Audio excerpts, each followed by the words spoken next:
Muy bien. Hola a todos. Hoy voy a presentarles un video de la modularidad y buenas prácticas en la programación con C y Arduino.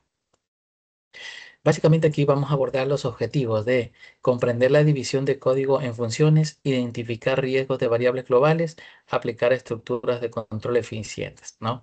La importancia de esto es poder ver el desarrollo de sistemas embebidos, ya que no es suficiente la modalidad, la transformación de código caótico en sistemas robustos y escalables. ¿Ok? Enfoque en el diseño. ¿Por qué es importante dividir el código en funciones reutilizables? ¿Ya? Básicamente es el mantenimiento y la depuración. El enfoque en el diseño, mantenimiento sencillo, lecturas simplificadas, enfoque en lo importante. Básicamente facilitar y corregir el error y mejorar el código sin afectar otras partes del programa, ya que cada función está aislada y cumple una tarea específica. Por eso es necesario tener un mantenimiento sencillo, ver la facilidad de poder insertar el código de una manera estructurada. Lecturas simplificadas, transformar procesos complejos en acciones de nombres claros, facilitando entender qué hace el código sin analizar cada detalle. Eficientemente, básicamente no podemos poner una variable A y B y todas las variables A, B, sino hay que ponerles el nombre claro para que poderlo entender en todo el transcurso del código, ¿no? El enfoque en lo importante. Las funciones permiten concentrarse en qué hace el programa sin distraerse en cómo se ejecuta cada detalle interno, haciendo el código más simple y fácil de comprender. ¿Esto qué nos va a dar? Nos va a dar un mantenimiento y depuración. Si hay un error en la lógica, solo necesitamos corregirlo. Sencillo.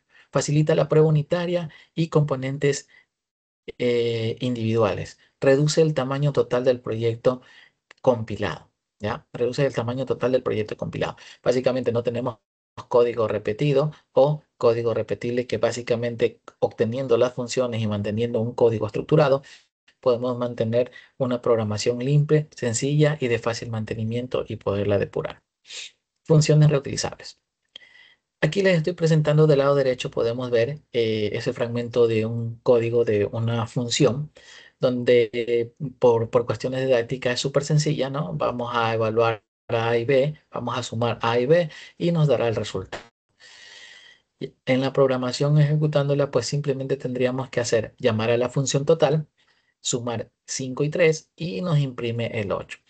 ¿Qué pasa con esto? ¿Qué son las funciones? Pues aquí nos damos cuenta claramente que son bloques de códigos autónomos diseñados para realizar una tarea específica en lugar de repetir la lógica y tener que detallarla una y otra vez en cada sección del programa. Básicamente están encapsuladas las programaciones. ¿Por qué dividir? La división permite tratar problemas complejos como una suma de problemas pequeños y manejables. Es decir, si yo tengo un problema en todo el código que es uno solo, es difícil leerlo, pero si yo lo tengo encapsulado en funciones, en pequeños fragmentos, va a ser más rápido diluirlo. Pues como dice el adagio, divide y vencerás. Será muy importante hacerlo. Unificación versus modular. La modularidad. ¿Qué hace esto? Pues ustedes nos podemos dar cuenta que en el lado izquierdo, sin modularidad, ¿qué tenemos? Tenemos un fragmento de código donde tenemos todo el código en uno solo. Leer sensor, convertir temperatura, mostrar temperatura, revisar. Toda esta parte es el loop de lo que tenemos que ejecutar. Si nos damos cuenta acá, en el lado derecho, en la modularidad es fácil de expandir. Funciones claras. Y el loop actúa como un director de orquesta. Nos vamos a dar cuenta que si llamamos a las funciones, simple tenemos uno leer, dos mostrar y tres actuar, ¿verdad? Eso es lo que hacemos con las funciones, que son fáciles y sencillas de llevar si podemos ejecutarlas dentro de un código legible. Lecturas y mantenimiento. Código limpio que facilita encontrar errores y actualizar lógica sin romper todo el sistema. Esto es muy útil ya que la reutilización escribe una vez usa muchas veces y reduce la redundancia y el tamaño de la programación final. Pues básicamente, si yo tengo un pedazo de código y una función en todo el desarrollo del proyecto, simplemente lo tengo que llamar y no tengo que repetir esa lógica o esa programación cada vez que la necesite en el transcurso del proyecto. Variables globales. ¿Qué riesgo conlleva el uso indiscriminado de variables globales? Es un recurso poderoso, pero peligroso si se abusa de él. Vamos a ver.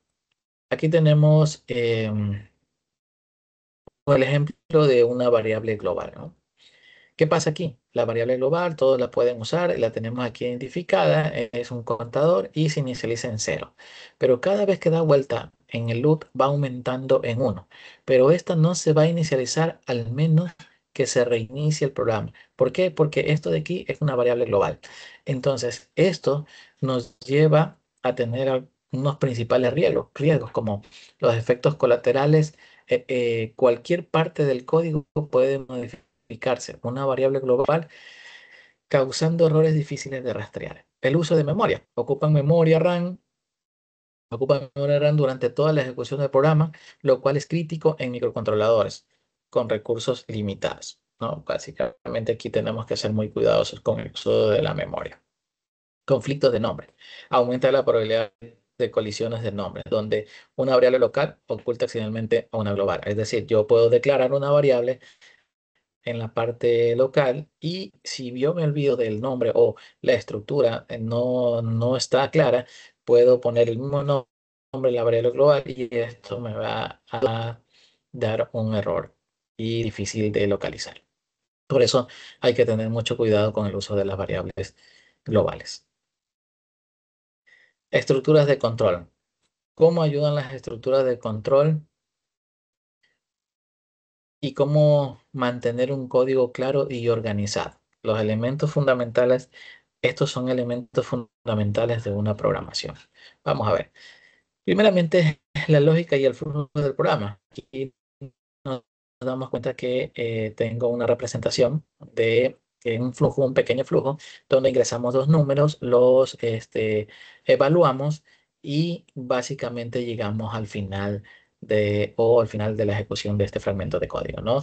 Ingresamos un número, luego ingresamos otro número y si el número uno es mayor que el número 2, entonces se valora por verdadero y lo presentará al número y saldrá.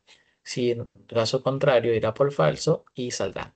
Entonces, ¿esto qué nos da? Un buen diagrama de flujo revela la necesidad de bucles o condiciones antes de escribir una sola línea de código, garantizando que el algoritmo sea eficiente y cubra todos los casos posibles. Esto es muy importante en el manejo o la creación de código, ¿no? Iniciando en la base de la programación, tenemos que tener claro cómo evalúa o cómo se maneja la lógica de un programa. Vamos a ver aquí las estructuras de control, ¿no? Del lado izquierdo ya tenemos las condicionales, que es el if, el else, el switch. ¿Y esto qué hacen las condicionales? Toman decisiones basadas en estados de sensores o variables. Bueno, pues en este caso orientado a la parte de Arduino, que es lo que estamos viendo. Pero básicamente lo que hacen las condicionales, básicamente como lo dice su nombre, son condiciones, evalúan condiciones y nada más. Avanzarán evaluando las condiciones. Entonces aquí tenemos el ejemplo y nos dice que este ejemplo clasifica la temperatura en tres rangos, ¿no? Frío, normal y caliente. Como vemos, se está evaluando. Si la temperatura es menor a 20, mostrará frío. Caso contrario, preguntará si la temperatura fue menor a 20, pues, pero ahora es menor a 30, este rango corresponde a la temperatura normal. Caso contrario, saldrá, perdón, caso contrario, eh, mostrará caliente, ¿no? Entonces estará evaluando cada paso de la sentencia o del código que estemos realizando. La diferencia entre los bucles es que tenemos que tener claro, ¿no? Que las sentencias nos ayudarán a hacer evaluaciones paso a paso y los bucles tenemos fragmentos de código que nos ayudarán a repetir esas condiciones hasta que se cumplan, ¿no? Y aquí utilizamos dos tipos, el for y el while, ¿no? Aquí tenemos la organización del for. Evaluamos una variable que es i, perdón, la inicializamos. Luego vamos a tener la condición y continuar el bucle y luego se va a sumar. Mientras no se cumpla, ¿no? Si I es menor a 5, entonces pasará y su valor incrementará en 1. Este hará el bucle hasta que se cumpla, ¿no? Si se ejecuta una vez por cada repetición. Mientras el botón, esto lo hará hasta que se cumpla la condición. El while, llevándolo a un efecto un poquito más reales, tenemos que, mientras el botón esté presionado, digital red, mientras esté presionado, hype, mientras esté presionado, me va a mostrar botón presionado, ¿no? Ya, esto básicamente hace que sea muy fácil de usar o de maniobrar dentro del código, ya que tenemos estas herramientas como las estructuras condicionales o los bucles. Vamos a ver una parte de uniendo estos dos tipos, estas dos herramientas, ¿no? La organización mantiene el flujo lógico y evitan la ejecución de líneas desordenadas. Aquí vamos a darnos cuenta de que, ¿qué es lo que vamos a hacer? Le va a papear 3 veces si la temperatura es alta, ¿no? Y entonces, ¿qué hacemos? Primero evaluamos. ¿Con qué? Con una sentencia condicional, con un if. Si la temperatura es mayor a 30, la temperatura va a superar los 30 grados, entonces va a entrar a un bucle. Utilizamos un for y va a hacer un parpadeo de 3 veces. ¿Por qué? Porque estamos inicializando y le ponemos que sea hasta 3 veces. Se enciende el LED, hace la pausa de 300 milisegundos, luego se apaga y luego va a volverlo a repetir hasta que se cumpla, ¿no? Hasta que se cumpla lo deseado, que son 3 veces. Y de esta manera podemos representar que podemos hacer una programación donde estará parpadeando el LED 3 veces si la temperatura supera los 30 grados. Bueno, hasta aquí ha sido todo. Muchas gracias por esta oportunidad. Nos veremos, Dios mediante, en una nueva presentación. Gracias.